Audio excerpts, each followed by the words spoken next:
Dr. Sara, you are live. Thank you, Khaled. Just waiting for our participants to join. Yes, it's 3 minutes to 4 p.m. in the UK, and welcome everyone to the third installment of our EmPowHER series. This is an educational sort of event performed by the Venous and Lymphatic University that really aims to provide high-level educational content by having expert panelists in the field of different aspects of venous disease. And today we have a fantastic panel of experts to give us their insight into venous disease.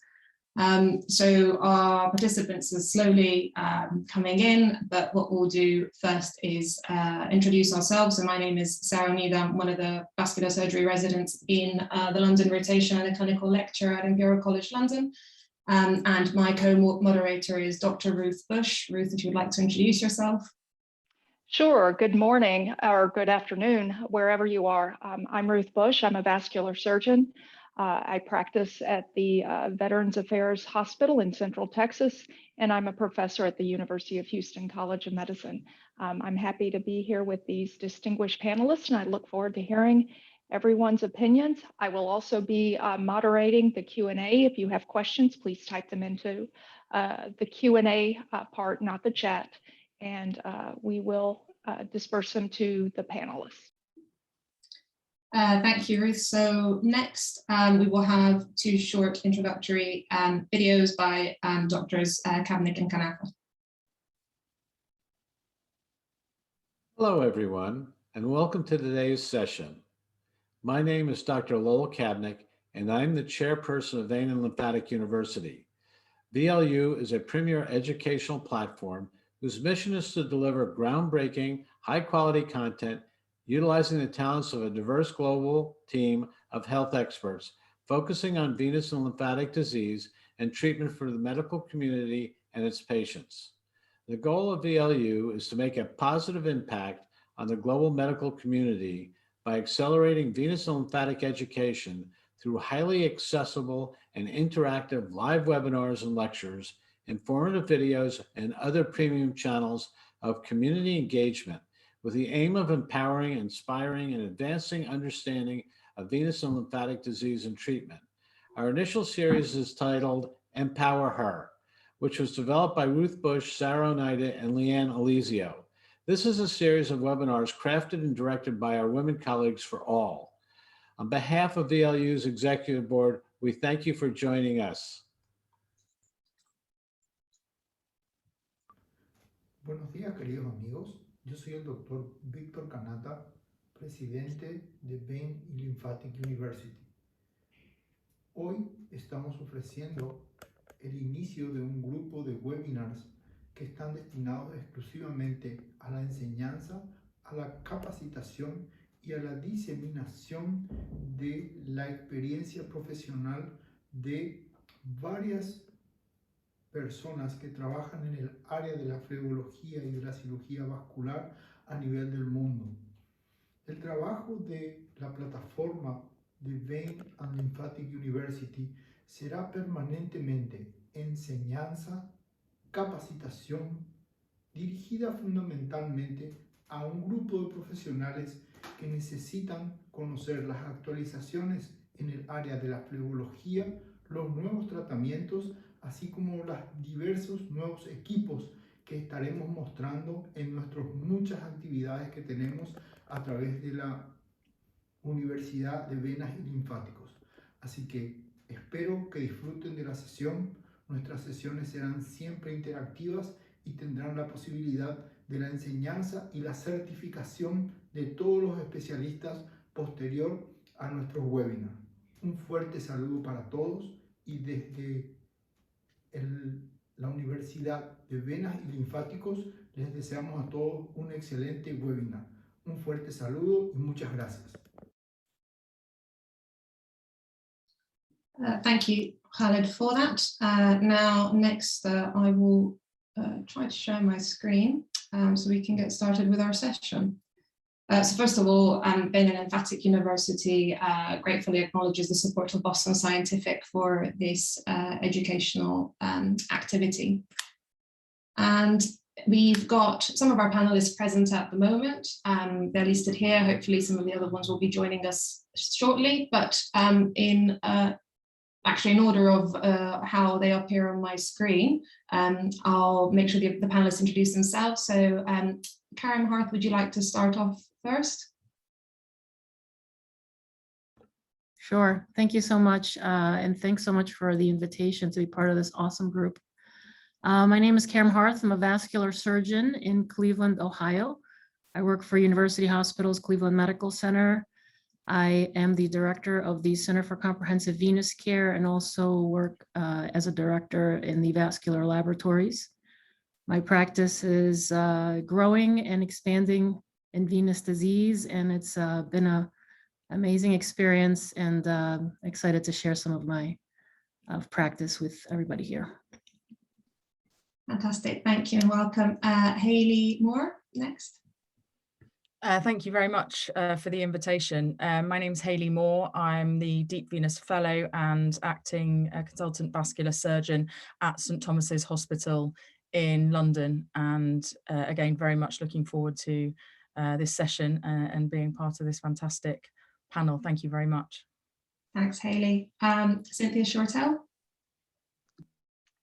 Hey, I'm Cynthia Shortell. Thank you so much to the organizers and to my friend Ruth for including me in this great panel. I'm excited to participate. I'm a vascular surgeon at Duke University and have had a longstanding interest in venous disease throughout my career. Thank you. And finally, Laura Redman. Thank you. I'm Laura Redman. I'm a vascular surgeon in Cape Town, South Africa. And I have a private practice that's dedicated to venous and lymphatic work. So very happy to be here. Thanks. Fabulous. Well, welcome all. And thank you very much for giving your time to be present in this session. Right, so we'll start off with our cases, as this is all around deep venous disease. So first case is about a 45-year-old lady who's normally fit and well, never had any children, as a normal BMI, and importantly was never pregnant. And she presents with a 3-day history of a painful swollen left leg. The swelling is quite considerable. It's really affecting her in terms of her mobility. She's got quite a lot of tenderness in the leg. And she has palpable pedal pulses. Karen, I don't know if you want to start, but how would you normally sort of assess this patient? So anything specific you would want to know or ask, or investigations you'd like to perform? Sure. So I, try to see what happened within the last week, since like this is a sudden onset, apart from the physical exam, which you stated.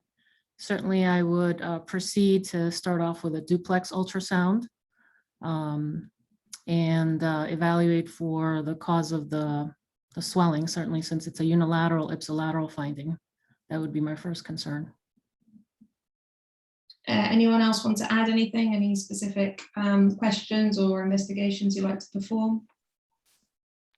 Yeah, I guess, you see someone young, female, left leg, sudden onset, you're thinking May Thurner, so I might want to know about any prior symptoms that she ever had. And then, I think one of the things that we have to really think about, at least in the US, is that a lot of times these patients never make it to the hospital. They're seen in the primary care referring physician office. They get an outpatient DVT study, and they're put on Xarelto or Eliquis, and we never get to see them because we just haven't, we still haven't penetrated completely into the education of a lot of the primary care providers that this is something that has a very debilitating course in the long term. So anyway, just make sure that we get them to the vascular surgeon. And then I think in someone like this, you'd want to be aggressive about looking for iliofemoral source and doing a clot removal strategy of choice in a timely fashion, and then likely a left iliac stent. That's what this case is sounding like to me, but it may be something completely different for all I know. I'd certainly also grill down in the history a little bit. Sometimes, although the patient presents with a swollen leg and that's what they've noticed for the 3 days, when you really get to them and try and take that history, they'll often have had back pain, for example, for even a couple of weeks before that. And it's important to elicit that history from them, because that can give you a better idea of which bits are the more acute part, which bits might be maybe develop first. It might suggest, you know, that's more of a descending DVT. And I suppose for me, the other part of the history is, although I think it's always good to document the history to suggest any possible malignancy. I know that the investigations for malignancy and investigations for thrombophilia aren't recommend, you know, we don't do those for a single episode. But if I think, you know, where's the harm in just documenting in the history, you know, change in bowel habit, PR bleeding, abnormal vaginal bleeding, cough, hemoptysis, any of those things, weight loss, sweating, you know, any of those things. I think it's worth just having those in that initial history, just for documentation's sake. I'll just add on to Hayley. Also, often with the May Turner, it seems to be a predisposing factor to iliofemoral, and there's often another factor involved. You noted she's of normal weight, but something like the oral contraceptive or family history, sometimes they might be just heterozygous for factor V Leiden or something. So you can delve more into the history. Absolutely. And Andrea Obi? Yeah, I was just going to add on to what Haley was saying. For these patients, I always do a malignancy screen just to make sure that they are up to date on both age and gender specific malignancies. So for a 45-year-old female, I wouldn't do anything extra, but would make sure that she's had a pap smear, that she's had a mammogram, and then if she has a family history of colon cancer, that she's had a colonoscopy. So I always include that in my history and make sure that that's in the treatment plan for these patients if they haven't gone age and gender specific screening that is already indicated. Although I don't normally do a thrombophilia workup. And then in the next thing that I generally try and figure out too is whether it's provoked or unprovoked. So I do a very thorough screening for that, because I think that has really important consequences for how we treat these patients down the road. Absolutely. And in terms of imaging, what would you like to have next? What would you start off with?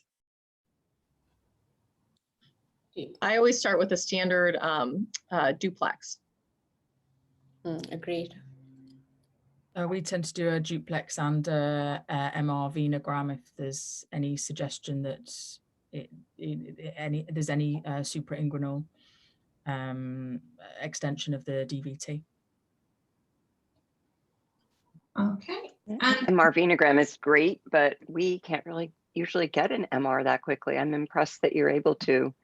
So we're going to probably go to a CTV if we see that there's clot in the femoral vein on the duplex. If the DVT doesn't extend up that far past the inguinal ligament, then I probably would not get additional axial imaging. We're very fortunate, actually. We have an outpatient pathway for it. So we have an emergency vascular clinic that runs Monday to Friday, 9 till 5. And we have dedicated, we know we expect to see sort of anywhere between 1 and 4 cases, and we are able to get same day MR venogram. So for example, we might referred the patient on a Monday, we can bring them in on a Tuesday to the outpatient clinic for a duplex and MR venogram on the same day, with a view to starting thrombolysis, as required, if it's required, and they get assessment by a vascular consultant at the same time, all in that clinic, and the conversation had, and then we can proceed. We're very fortunate with our pathway. I guess that sounds amazing. It is, yeah. And I guess probably another point just to think about nowadays, if we're thinking about DVTs, is COVID status and you know, if they've had any symptoms, I guess, or if they've been exposed. And has this altered your practice recently? Would you normally just test for them, or, you know, if they're asymptomatic, how does it work in your own practices? For us, everyone who comes in has to be tested to the hospital, so it's routine. Is that even for outpatients, sort of face-to-face, or? No, but if they're coming with us, they usually come via the casualty still, so anyone coming via casualty, yeah. Yeah, and I'll certainly all get swabbed, even if there's any suggestion that they would be considered for thrombolysis. Obviously, that would mean inpatient care, and they would all get swabbed, absolutely. Okay, so this lady had quite significant swelling, but for argument's sake, let's say that she's got a femoropopliteal DVT on duplex and on axial imaging. How would you then move on with management? Let's go back to Karen. So if, you know, if there's no involvement above the, when you say femoral pop, do you mean superficial femoral pop or? Yeah. Yeah, so you know, I think some of the things that were mentioned earlier would certainly bump up in my priority in terms of hypercoagulable workup, make sure she has the proper screening, she needs anticoagulation. I would, you know, in someone this young and then there's no other cause, let's say, I do get a duplex. We have a pretty good vascular lab. I get a duplex just of the pelvic vasculature to take a look to see if there's any compression, but for just femoral popliteal DVT, I work pretty closely with our vascular medicine specialists, and I would do an anticoagulation and further workup to assure, again, if it's provoked or unprovoked, if there's appropriate cancer screening in any hypercoagulable conditions, and follow her closely. Would anyone consider intervention in somebody with fairly symptomatic short history of a sizable femoropopliteal DVT? Unless the signs of phlegmasia, which would be very unusual if the profunda vein and the common femoral vein were not involved, I would not know. I think the risks, for me, I think the risks outweigh the benefits. Agree. Excellent. And let's again go back to sort of argument's sake, probably fits in a lot more with the history. If this lady were to have an iliofemoral DVT, how will then that manage your change your management and assessment of this lady? Laura? Okay, so iliofemoral, then we would do clot removal. Obviously, if she confirmed there's no contraindications to thrombolysis, and she's agreeable for surgery, she's young, she would do well generally. And then I use angiojet to thrombolysis and suction thrombectomy with imaging at the same time. And then if there is a lesion, stented at the same sitting. Any other thoughts? So I tend to consider profunda patency. You know, so there's a lot of new devices, and certainly I think in some places, maybe some are more available than others, but I do think that we have the availability of a nice device, the ClotTriever, for single session thrombectomy. And I've gotten some very nice results and very impressive clearance. And sometimes you can clear some subtle underlying subacute chronic disease with that, which actually makes it even better than lysis in my perspective. But if the profunda is thrombosed, I struggle with, you know, opening up profunda and making sure that provides inflow to any stent procedure. So I still like lysis if I can do it in that setting, because I think the sort of side benefit of the lytic is dripping some of that TPA into some of the collaterals and the profunda. And I think, you know, yet to be proven, but in my experience, that's where the lytic part becomes beneficial. But if profunda's open, then I would proceed and try to do a single session. I'll add, we do an extra step for our patients that come in with very severe symptoms and iliofemoral DVT. We'll actually maintain them on a heparin infusion for about 48 to 72 hours and then reassess them, because there are some patients that we also compress them, I should say, with ACE wraps if they're too swollen, for any sort of compression stockings. But there are some patients who respond really well to initial anticoagulation, and I think they also get the benefit of the anti-inflammatory effect of heparin. And even if they have an iliac component, oftentimes their symptoms will resolve to a point that they don't need in an intervention. And so that's just one thing we've modified over the last 2 years in our protocol. And that certainly happens to us a few times as well.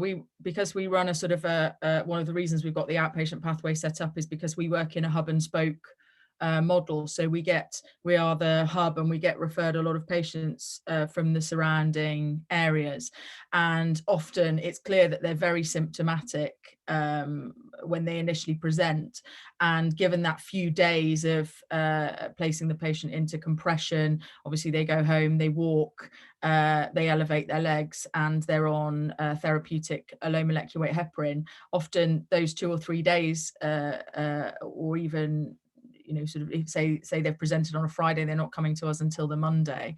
They have noticed a significant improvement, and it seems to be, although again it's not evidence-based, is it? It's based on experience, but it's those patients that have that initial early experience, they seem to do well for the long term. But otherwise, I agree. We tend to do a sort of catheter-directed thrombolysis, usually starting from the popliteal segment, and running that up. And then if the profunda's not opening, we have taken to also doing a concurrent jugular vein puncture and actually passing a second catheter down into profunda from above, and running half dose through each for the second 24 hours if you know, if there's not a good response from the profunda to that initial 24 hours of lysis, just because we all know that that's really important if you're going to go on to stent in the future, or concurrently. That inflow from the profunda is crucial, isn't it, to keep everything running.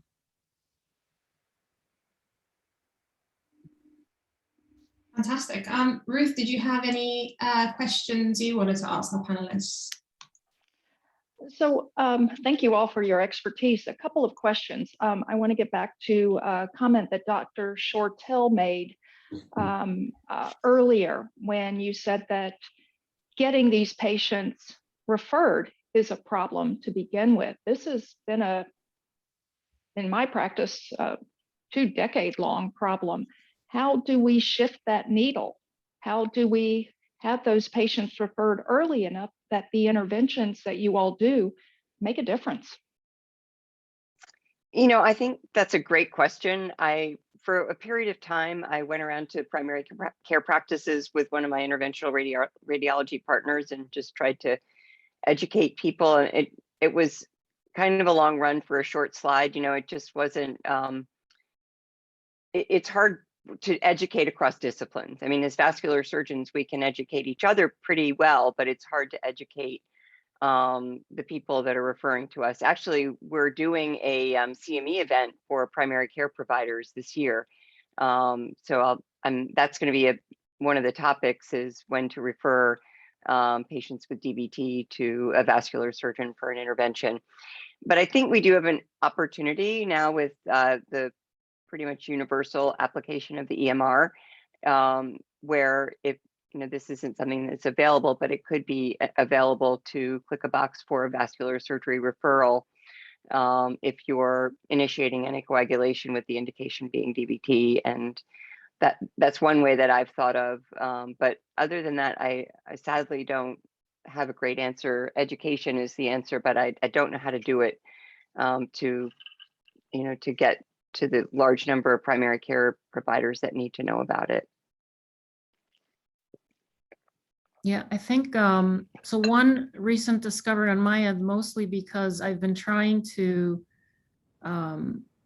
evaluate for patients leaving the emergency room, for example. We have the ease of discharging someone on a DOAC with a Xarelto or Eliquis, And often the instruction to the patient is follow up with your primary doctor for further evaluation, or, you know, here's a number to vascular surgery or radiology or whoever, they have a number to give.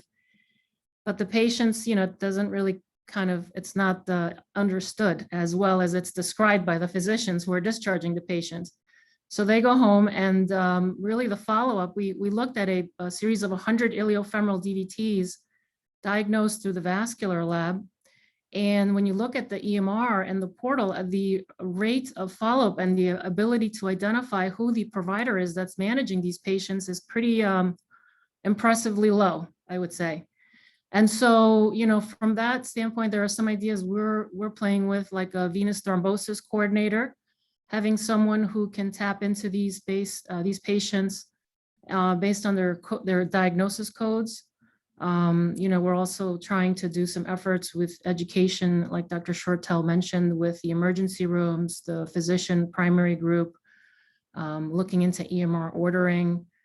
We created an email that can be used both by providers and the patients and outside facilities. So we made a sort of an easy, catchy email like vein centers at UH hospitals, which is our email. But, you know, those are things that people have to learn about and understand and have at their hand.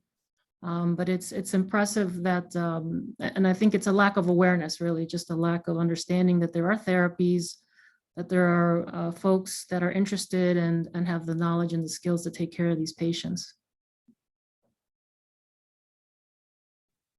And I think the other thing that we need to educate them about is just the long-term morbidity of post-thrombotic syndrome, which I think is not widely appreciated.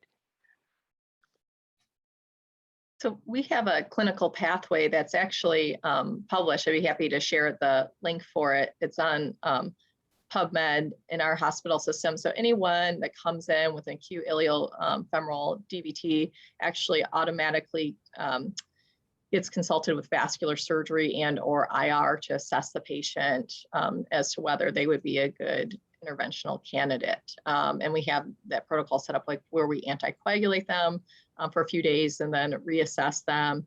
And what that has done is create a lot of awareness around the ER. And so as a result, we actually get consulted for a lot of femoral or popliteal DVT because there is this awareness that intervention may be useful for a subset of patients.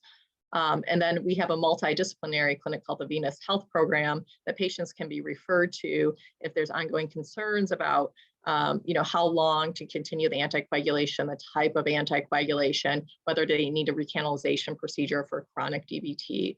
And I think that's been really useful, but it's been many years in the making and a lot of effort and still some kinks to work out. The other thing I say that I think has been useful with our program is that if a patient is seen in the ER and perhaps discharged home, they get a referral to our anticoagulation clinic, and we try not to put it on the primary care doctor to manage the anticoagulants. And I think well, I actually don't know if it's unique. Maybe you guys have a similar circumstance, but they will actually follow patients that are on a DOAC as well. So it doesn't have to be a Coumadin anticoagulation. So I think that's been useful in our management of these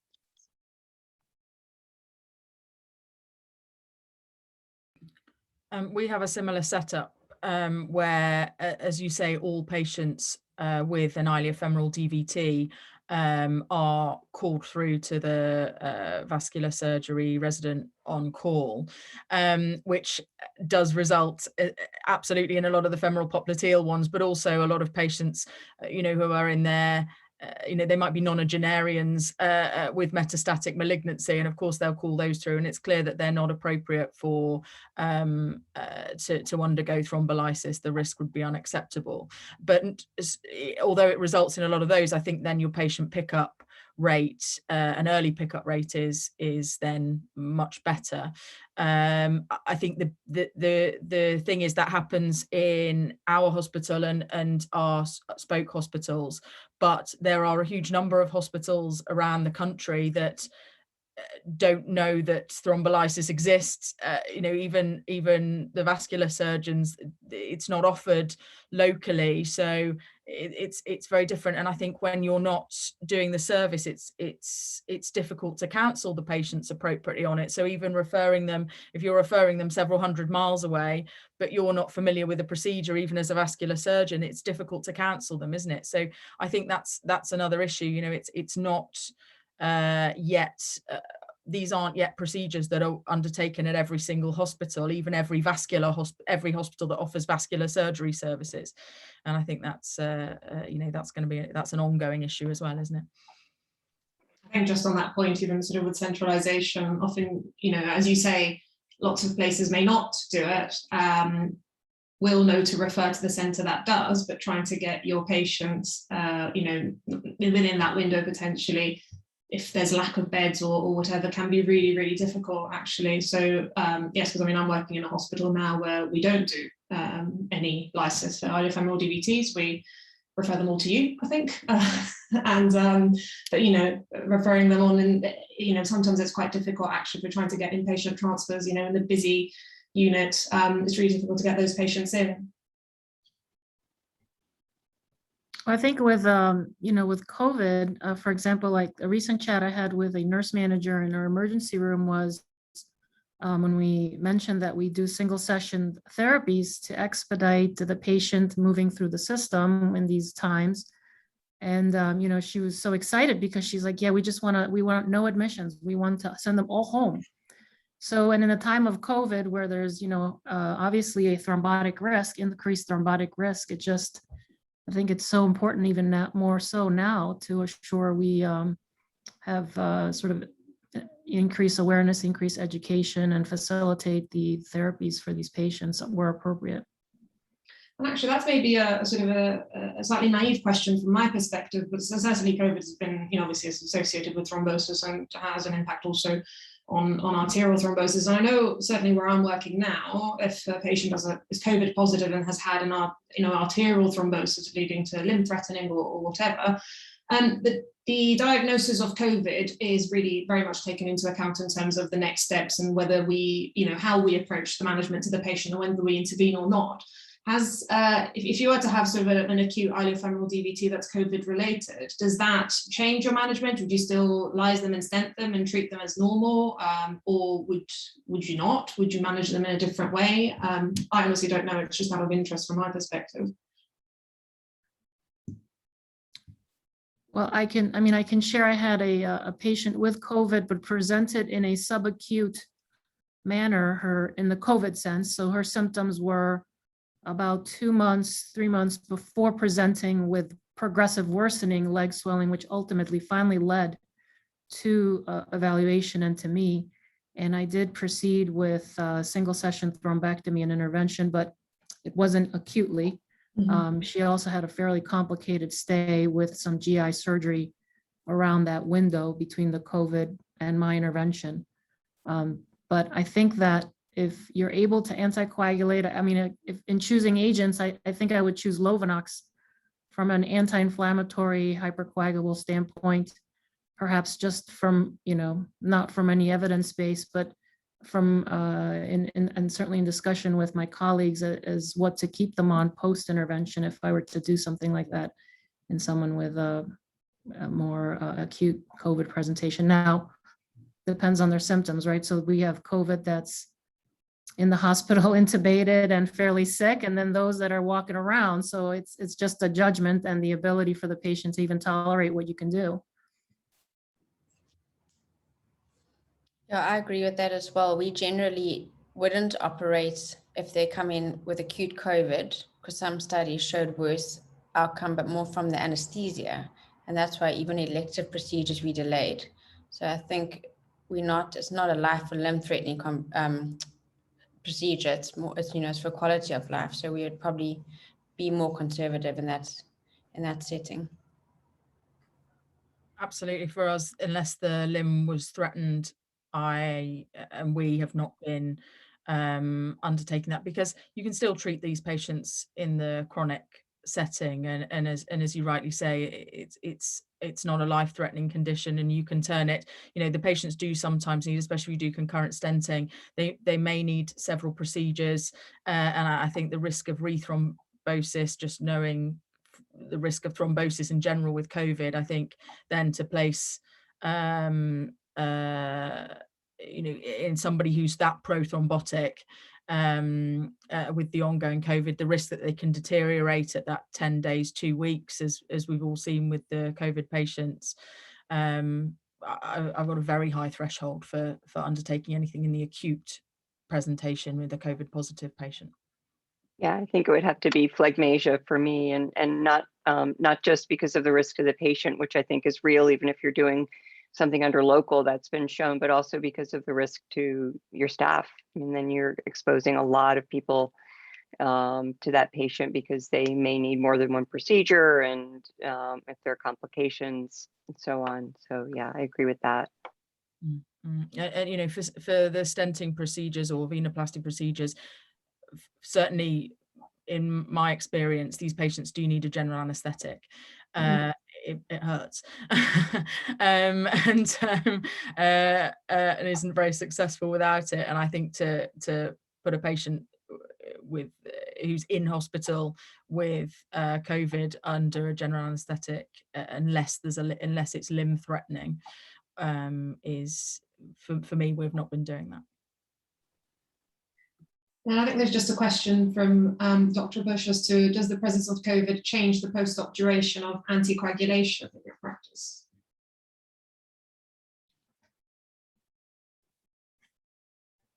I mean, not for us so much. I consider it a transient risk factor. I'd treat it, I guess, like a provoked. I'd treat that in that case as a provoked rather than an unprovoked DVT if it came in the context of COVID. Yeah, I agree with For the unprovoked patients, these are the ones that I find quite difficult to counsel them on anticoagulation and things. Of course, we work very closely with our hematology colleagues, but that's an area that I find quite a challenging area, especially the young men with unprovoked DVTs. I'm starting to leave more and more of them on low dose apixaban or low dose rivaroxaban if their bleeding risk is low. I don't know. That's deviating off topic. Sorry, apologies. No, this is why we enjoy this. Absolutely. No, go for it.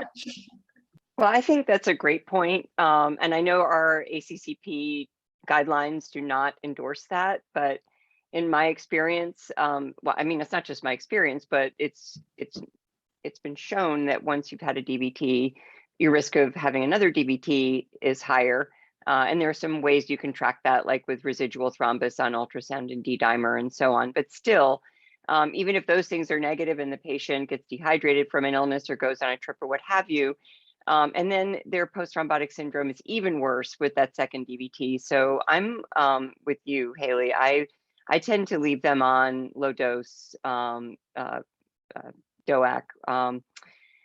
indefinitely, honestly, especially if their ultrasound never normalizes.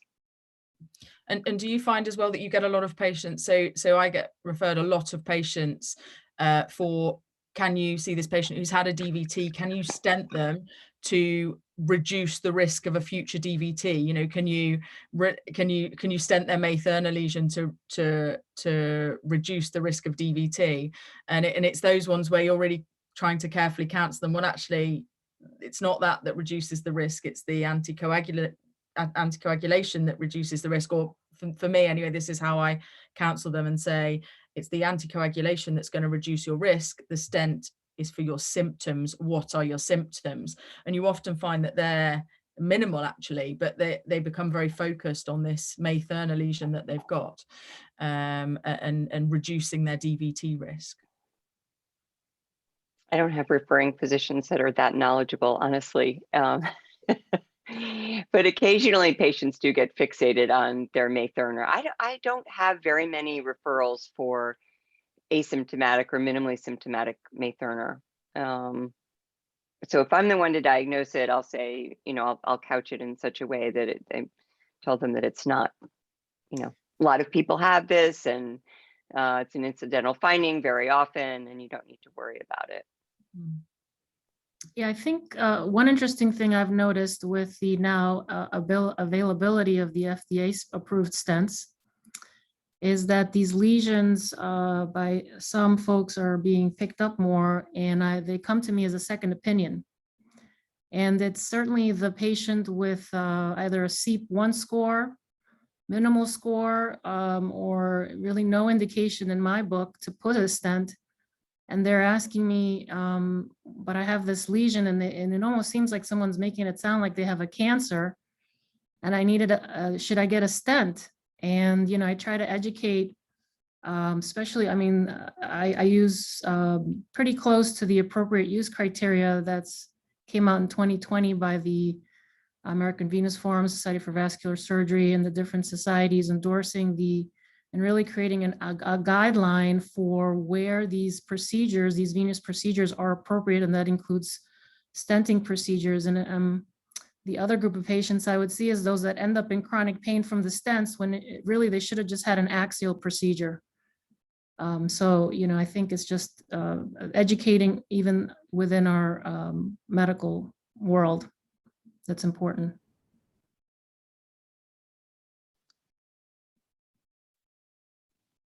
Laura, I think you're muted.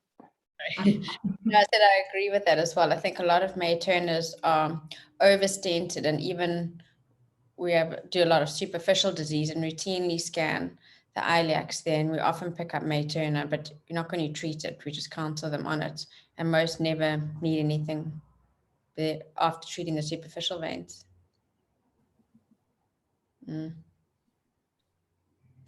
Great. Well, this has been extremely interesting and fascinating. So thank you all for your experience. I just wanted to ask a very quick question before jumping onto the next case. And obviously, you've had sort of the major trials, particularly ATTRACT, that have obviously been cause of much discussion as of late. Have the results changed your practice at all? All of you here said that you'd intervene, obviously, on the patient with the symptomatic iliofemoral DVT. Any thoughts on the trials, just very briefly, and on whether they've changed your management?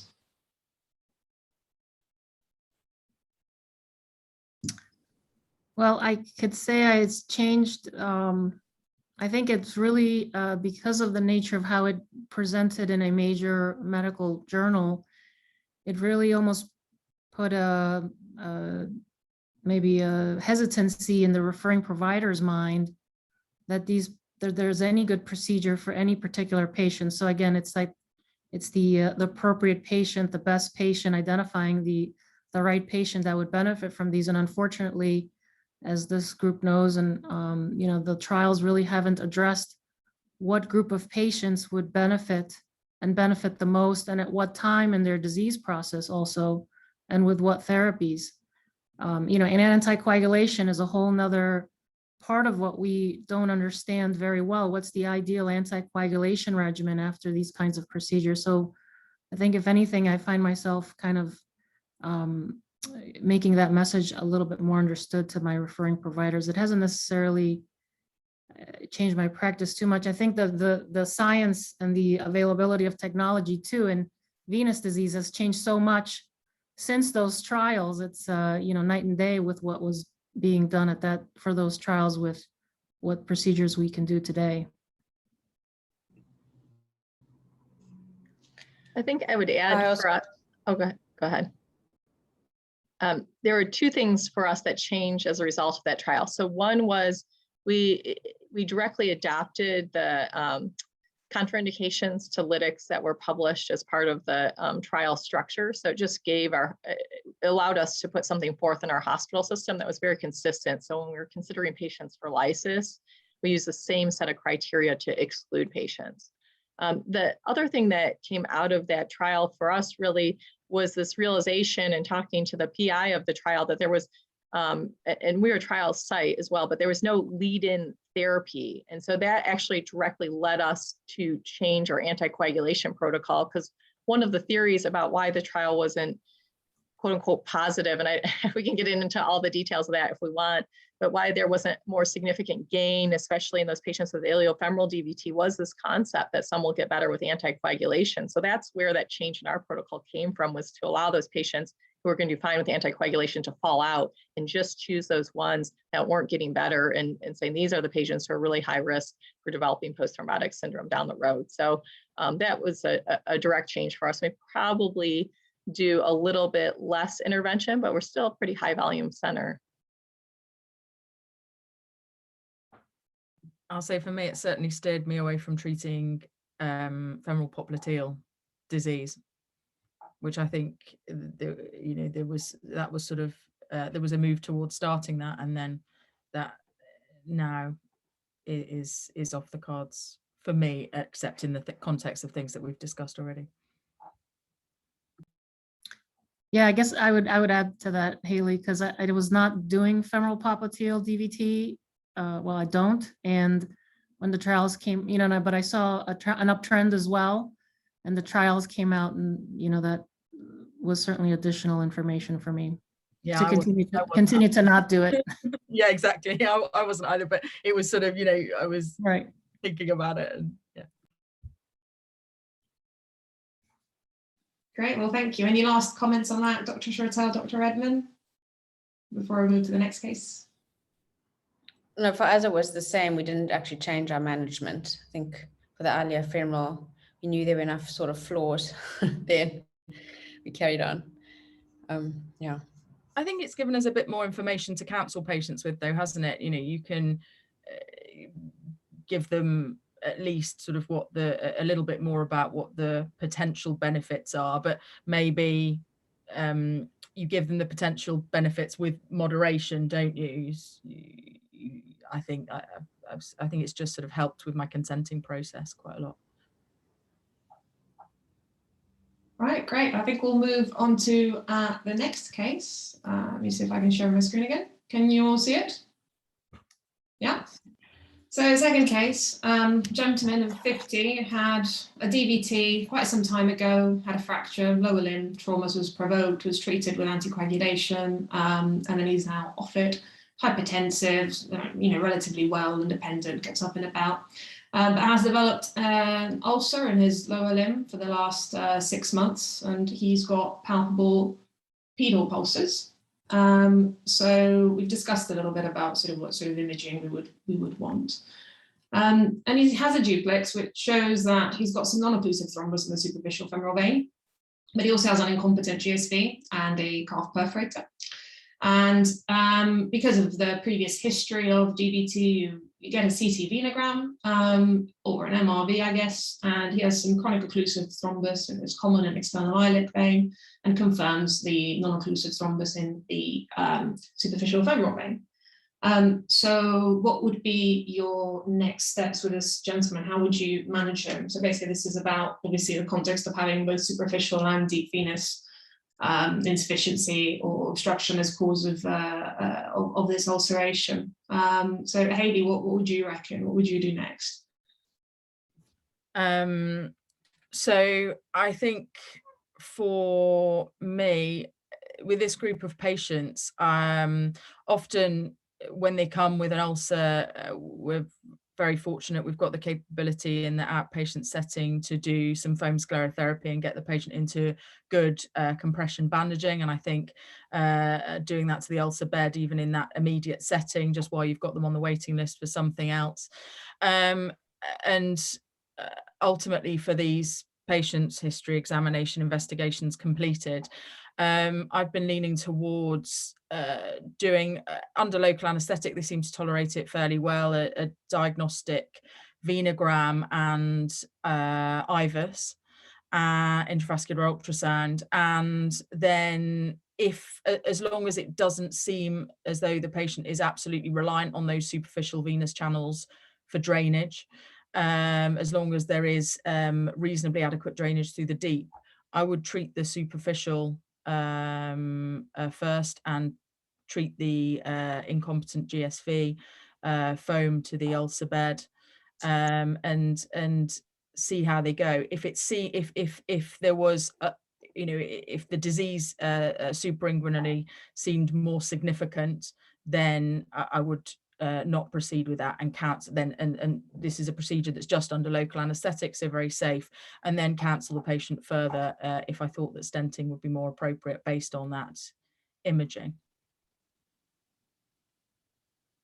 Great. Karen, any thoughts? Would you do anything differently or? I do, well, I don't have the capacity, although I think that's the ideal setting if you can take care of the patient's local ulceration with some foam and really diminish the local venous hypertension while you work them up. In someone with this history, so I think that's ideal. That's a great availability. Our wound centers are separate from my clinics at the moment. But in someone like this with this history and these findings on both CT and duplex, my my inclination is to evaluate the deep vein system. And for obstruction, I would not, similar to Haley, I would not intervene on the superficial venous disease if there's significant outflow obstruction, because that may be their main source of drainage for the leg. And certainly without a good deep venous evaluation requiring stenting, if you take away all that superficial axial system, this would go in the wrong direction in my opinion. One thing to add, sorry, I forgot to say, sometimes for these patients, when you take a history, they actually describe venous claudication.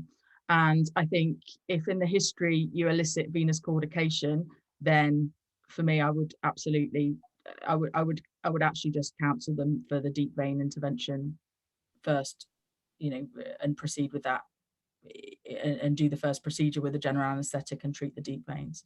I don't know if anybody else sort of talk what everybody else's thoughts are on that. I think we would treat the deep system. We can do them together, but just logistically in our practice, they're done in separate locations right now. So we treat the deep system and then in a separate setting, do the superficial intervention.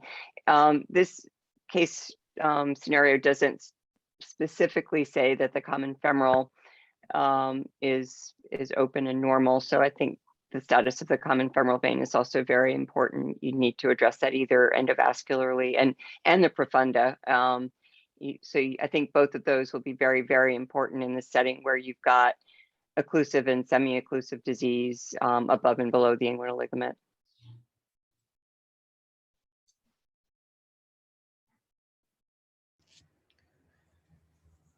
Any other thoughts, Andrea Obi? So I agree mostly with what's been said. We also lean towards intervening on the deep system prior to any superficial intervention. And another thing that we look at besides venous claudication too is if that if the femoral vein is refluxing, that really sort of tips us off that it's that venous hypertension might be a major contributing cause.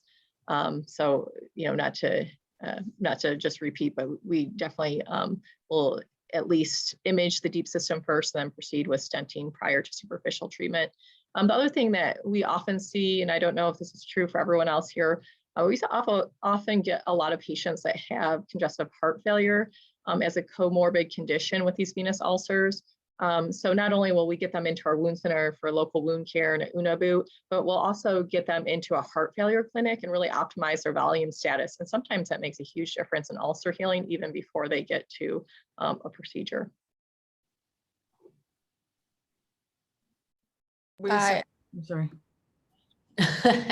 No, I agree. I would generally, because it's an occluded common iliac, I think the outflow obstruction is quite significant. So treat that first or even together with a superficial. And I know that sort of debate is coming for ulcers of treating obstructive or superficial disease first, if you can do it locally. I think Haley, you would, and I think Steve Black's doing that trial or something now. And I think the other important thing, the heart failure comment was interesting as well, because when there's a lot of edema, it always delays that healing. So actually, Haley, your initial treatment of doing foam compression is, significantly helps that ulcer healing as well, because it is a dermal disease, in fact, like everything is sitting there in the subcutaneous tissue. And I think that mention of inflow is really key, because I think when you do that initial venogram and IVUS, if you know that your inflow is really poor and that you're going to be putting a stent in that's doomed for multiple reinterventions, need for a fistula because your inflow is poor, and doomed for failure, you might be really much more aggressive with the local treatment if ulcer healing is what you're looking for, what the patient is looking for, rather than treatment of other symptoms. You know, if before their leg ulcer occurred, they were actually relatively asymptomatic despite the appearances of the leg, I think you'd be much more aggressive with the local treatment first. One other thing that I was thinking about that we see, or maybe I should say we recognize more and more lately, is phlebolymphedema that needs to be treated concomitantly. It didn't look like that particular patient had a ton of phlebolymphedema, but that's something that I think can also make a very big difference in terms of healing leg ulcers, is the treatment of the lymphedema component. I really agree with that. I actually work closely with a lot of lymphedema therapists, and if they've got massive swelling, we get them to decongestion therapy or anything, and it does make a significant difference. And even the compression is working partly on the calf pump, partly on venous, and also on lymphatic return. So that lymphatic return, I think, is the key in helping ulcer healing as well. Great. And Dr. Bush, do you have any additional questions from the Q&A? I do, and one of them is directed to Dr. Obi. She answered it in the chat, but I'd like for her to address it to the participants. How much partial occlusion, so we see non-occlusive thrombosis, what's your tipping point in deciding to treat or not to treat the superficial venous component? And then the other question from the chat is, how would you take care of the chronic total occlusion? Right, so to answer the first one, I think the question is referring to if you have partial occluding thrombus in the popliteal, can you ablate the GSV, right? That was sort of— yes, can you do it safely? Yeah, I mean, we sort of, it's a difficult question. So we'll look at the images together in our multidisciplinary conference. We have a group of sonographers, as I'm sure most of us on this call do, that are really good at venous imaging, and they may call a partial thrombus that's just a little bit of wall thickening, or, you know, they do a very detailed read. And so if it's something like that, then I think that's fine, and we'll go ahead and take care of the superficial system and not worry about it. But if it looks like it may be, you know, something that's truly flow limiting, then those patients will send for a sending venogram to make sure we're not taking out the main outflow of the leg as the saphenous. And sorry, what was the second question? I didn't quite capture. It's referring to the iliac lesion, the complete total occlusion. So that usually we would take the patient in, and if we had determined that they needed a stenting procedure to relieve that occlusion, oftentimes it's in two steps, as I think Haley was alluding to, where we do a diagnostic venogram. And if by diagnostic venogram that looks like that's a significant source of outflow obstruction and venous hypertension, we bring them back on a separate day, general anesthetic, and then we would oftentimes we're stenting both sides, like a double barrel stent if it's up to the bifurcation, and we'll actually cross into the inguinal ligament just into the beginning of the common femoral down to sort of where the GSV takes off if needed, to open up the whole iliac segment. In rare cases, I'm trying to think of the last one we had, we will do a fistula to keep it open, but it is less common than you might think, at least in our practice. I don't know what everyone else has seen.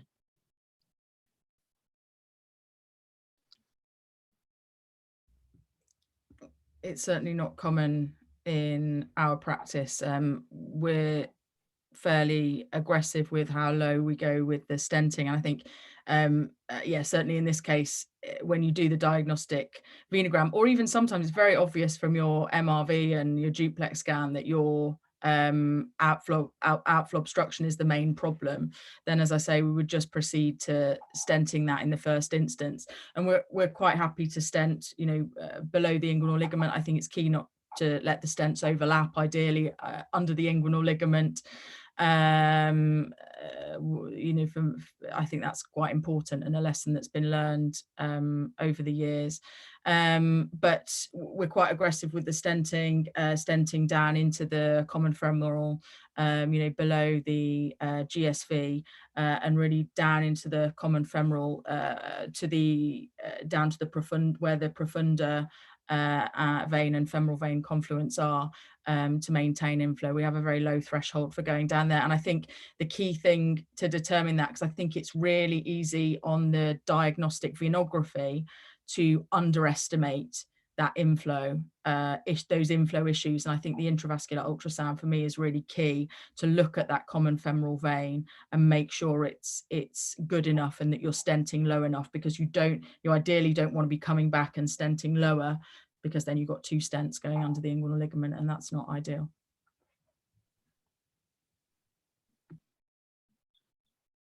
What about post-procedural anticoagulation? Duration?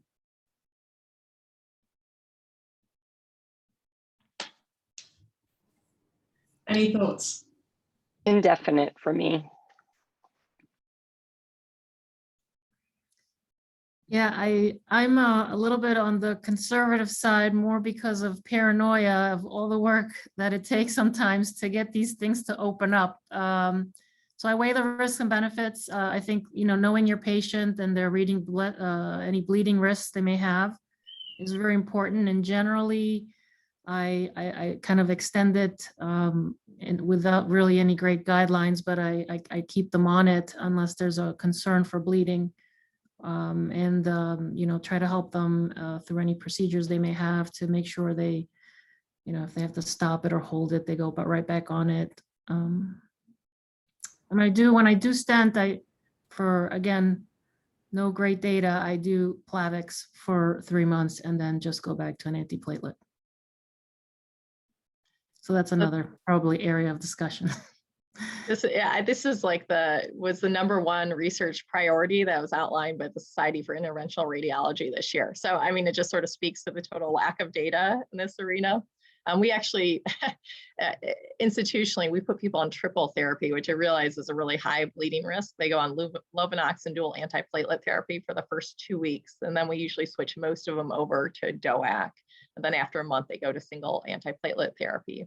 But again, we do anticoagulation indefinite for most patients. And I realize more and more I talk to people, it really comes down to the individual practice patterns, because there's simply no data. Yeah, I like the Lovenox part as well. I just don't, I haven't done the DOACs acutely after a procedure like this. I'll put them on Lovenox for, depending on the patient, again, at least a month, and hopefully I can get 3 months of compliance if their insurance covers it as well, because sometimes it's pretty expensive. And then switch to a DOAC once I'm done with that 3 month of Lovenox. We tend to keep them on therapeutic split dose low molecular weight heparin until their 2 week. So after stenting procedures, this is until after their 2 week scan. And if that's satisfactory, pre-COVID, the patients were on 6 months of warfarin, because we'd had issues this was before me, before I was there, but there's been issues apparently with rivaroxaban and stent thrombosis. But then there's been other changes over that time as well. So, but then there was a move to place the patient on 6 months of warfarin. I think one of the issues was sometimes compliance, and 1 missed dose of rivaroxaban is very different to 1 missed dose of warfarin. And I think, you know, with these younger patients, sometimes there were issues with that. But post-COVID, of course, or during COVID, as we are not post-COVID yet, but during COVID, huge issues with anticoagulation clinics and getting patients therapeutic with warfarin, and then having huge swings and even getting them an appointment at all. So now we've switched over to apixaban, and usually if their 2 week scan is fine, they have an appointment with a vascular pharmacist at 3 weeks, and they're initiated on apixaban. So we're a little more conservative. If it's a nipple lesion, well, post-op, they get low molecular weight heparin for 2 weeks and then go on to DOAC for 3 months.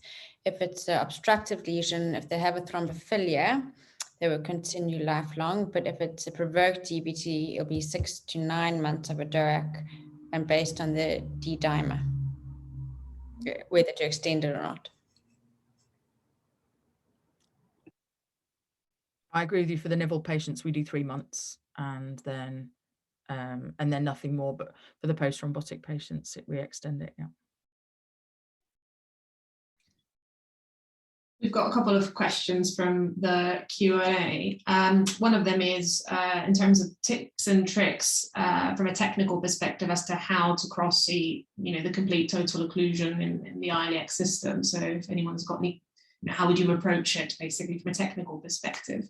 And then the second question is with respect to endophlebectomy, if anyone has any experience of that and when would that be performed?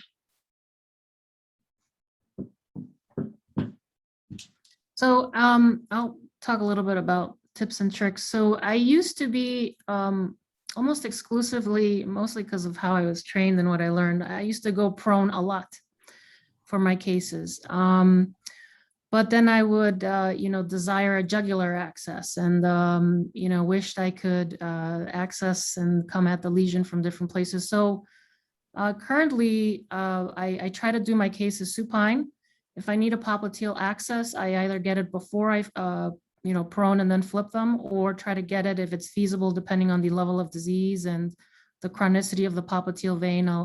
It's sometimes challenging, but can be done in a supine position. I like to get as distal in the femoral vein, superficial femoral vein for access as I can, because I want to understand that inflow.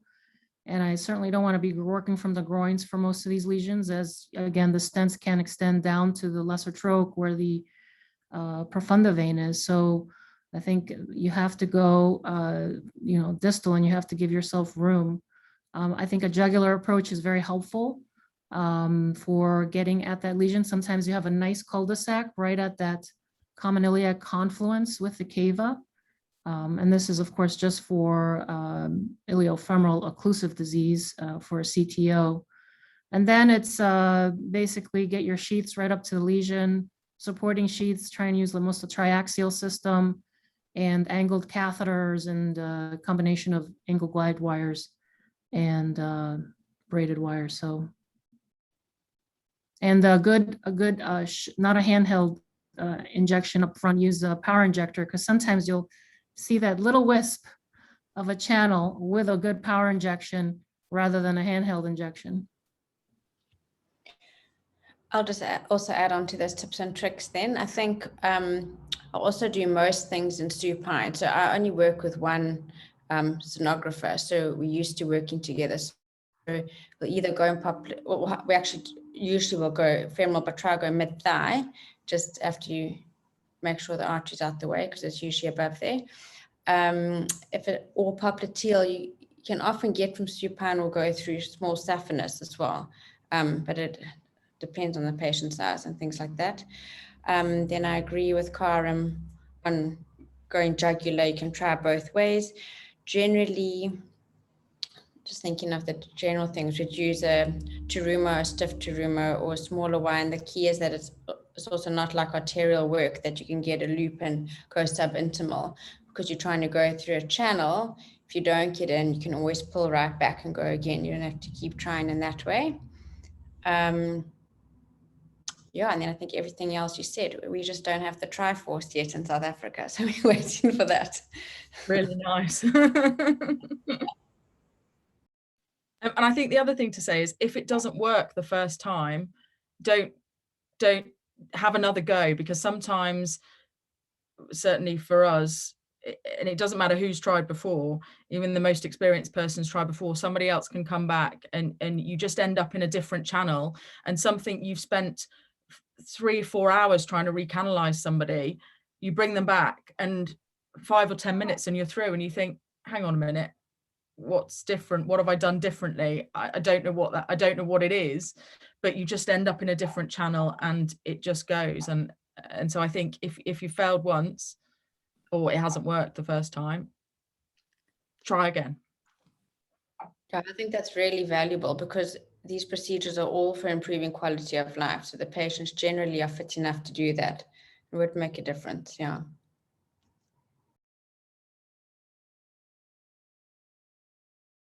Any more tips and tricks, Dr. Shortell, Dr. Obi, anything to add on that point? I will say I'm so lucky. Oh, go ahead. Sorry. I was going to say very much. I agree with everything that's been said. We generally avoid a prone approach, certainly for CTO. And I like to use the superficial femoral vein, although it's a slightly trickier access. I was just going to say we have a pair of interventionalists that really love doing these CTO. So luckily I don't have to do too much in this arena, but I agree with the supine approach, and we often access the GSV and IJ. Just makes it easy to hold pressure at the end. And then our interventionalists will sometimes do sharp recanalization using like a TIPS needle. And in that setting, often put an IVUS in the arterial system so you can watch what's going on in the vein and make sure that you're not tilting the needle towards the artery. So that's something I've seen them do several times with good success for the ones that are just really long and difficult to cross.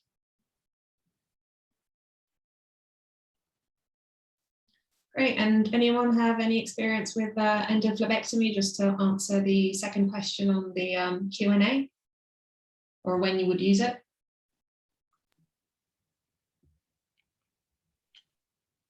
So for me, my experience has been very limited. I think, as you said, I worked with Steve Black, and I think he did quite a lot of that in the early days. And I spent the last 2 years nearly now with him, and I think it's messy. it bleeds a lot, and I think now with the more aggressive stenting, even coming, if you're stenting right down into that common femoral vein, coming from the jugular, you can put sort of kissing balloon technique and just sort of break any post-thrombotic webs that are there. I think we've tended to move away from that quite a lot now, because these patients, they've got huge amounts of edema, they've got ulcers, they get horrible groin complications, and opening the groins, they break down, they get awful seromas. So then you're going back in there to try and treat these seromas, and they get a lot of groin pain, and then they get what we've already touched on. You've interfered then with the lymphatics in the groin, then they get a lymphedema element, which worsens everything. And so I think there was initial move to do it, but now moving much more away from it. I'll say a couple of things, just going back to what we were just talking about, tips and tricks. So a couple of things. Make sure you're IVUSing. Make sure you're heparinizing the patient properly. If you're doing something higher up, like bilateral iliac occlusive recanalization or IVC occlusion, be prepared for perforation and putting your balloon up. Have the right size balloons, the right length balloons. Some come in shorter shafts, some come in longer shafts. Really kind of understand the complexity of what you're doing so that if there is a complication, you can deal with it and get the patient through it safely. I never use protamine, so never reverse the patient, and I heparinize them walking out the door or Lovenox them in the PACU. So you just want to really, as long as your access site's fine and I'm a pull and hold kind of pressure person, but as long as everything's hemostatic and there's no issues, those are, I think, really important, because I think, there's no need to really hold the anticoagulation. I agree.